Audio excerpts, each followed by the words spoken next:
हो दादा, हे सफरचंद कसे किलो दिले हो? सफरचंद अहो एक नंबर क्वालिटी घ्या ना, 200 रुपये किलो आहे फक्त बघा, एकदम फ्रेश माल आहे. ठीक आहे, 1 किलो करा पॅक.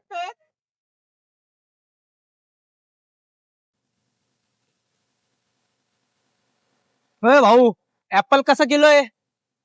दादा अहो एकदम फ्रेश माल आहे, 200 रुपये किलो आहे. किती करू सांगा ना. काय 200 रुपये किलो? कमी कर की भाऊ जरा. काय दादा एवढं कमी कुठं असतं का? बरं मला एक सांगा, तुमच्या गळ्यातली चेन जी आहे ती सोन्याची आहे का हो? हा मग सोन्याची आहे, 3 तोळ्याची आहे, 3 तोळ्याची. एक पैसा खालीवर नाहीये. मला एक सांगा, सोन्याच्या दुकानात गेल्यावरती तिथे 1 रुपया कमी जास्त नाही म्हणता तुम्ही, हाय तेवढे पैसे दिले आणि स्वतःच्या पोटासाठी खायला वर खाली करतायत होय पैसे. ठीक आहे भाऊ, दे.